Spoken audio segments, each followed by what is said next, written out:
பிரியமானவர்களே, இயேசு கிறிஸ்துவின் இணையற்ற நாமத்தில் உங்களை வாழ்த்துகிறேன். இந்த மன்னாற்றுடைய டெய்லி பாட்காஸ்டை கேட்கிற உங்கள் ஒவ்வொருவரையும் கர்த்ததாமே ஆசீர்வதிப்பாராக.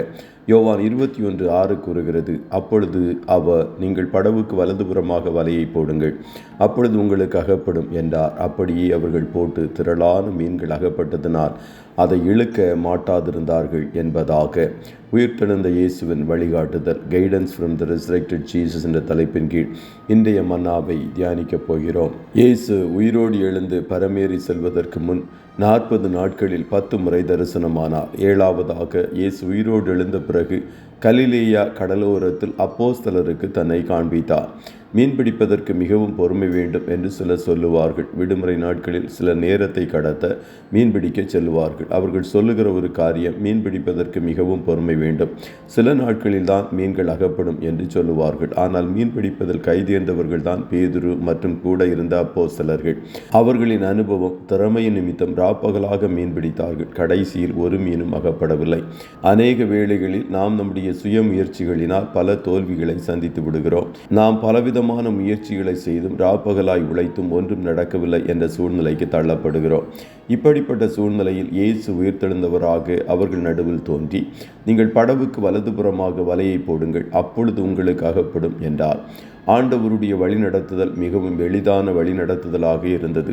அநேக நேரங்களில் ஆண்டவர் நம்மை எளிதான வழியில் நடத்தும் போது நம்முடைய திறமை, அனுபவங்களை சார்ந்து ஏன் இந்த எளிய வழியை கை கொள்ள வேண்டும் என்று சிந்திக்கிறோம். வசனம் கூறுகிறது, நான் உனக்கு போதித்து நீ நடக்க வேண்டிய வழியை உனக்கு காட்டுவேன், உன்மேல் என் கண்ணை வைத்து உனக்கு ஆலோசனை சொல்லுவேன் என்று கர்த்தர் கூறுகிறார். சங்கீதம் 143:10 கூறுகிறது, உமக்கு பிரியமானதை செய்ய எனக்கு போதித்தருளும், நீரே என் தேவன், உம்முடைய நல்ல ஆவி என்னை செம்மையான வழியிலே நடத்துவாராக என்பதாக. நம்முடைய ஆண்டவருக்கு தெரியாத துறைகள் என்று ஒன்றுமில்லை. நீங்கள் ஆசிரியர்களாக, பொறியியல் வேலை செய்கிறவர்களாக, மருத்துவராக, தொழில்நுட்பத்தில் வேலை செய்கிறவர்களாக, பல தொழில் செய்கிறவர்களாக காணப்படலாம். எந்த வேலையாக இருந்தாலும் ஆண்டவருடைய வழிநடத்துதலை கர்த்தரிடம் கேளுங்கள். அவருடைய ஆலோசனைக்காக உபவாசத்துடன் ஜெபம் செய்யுங்கள்.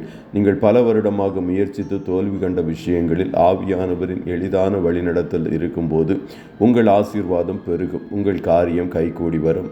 ஆண்டவர் சொன்னபடி வலப்பக்கமாக சீஷர்கள் வலையை போட்டார்கள். அப்பொழுது திரளான மீன்கள் அகப்பட்டது. நீங்களும் ஆண்டவருடைய வழி நடத்துதலின்படி உங்கள் வேலையை செய்யும் போது நீங்கள் திரளான மீன்களை, ஆசீர்வாதத்தை, நன்மையை சுதந்தரிப்பீர்கள். மரித்து உயிரோடு எழுந்த இயேசுவின் வழிநடத்துதல் உங்கள் வேலை ஸ்தலங்களில், ஊழிய பாதைகளில் நிச்சயம் உண்டாவதாக. கர்த்ததாமே உங்கள் ஒவ்வொருவரையும் ஆசீர்வதிப்பாராக.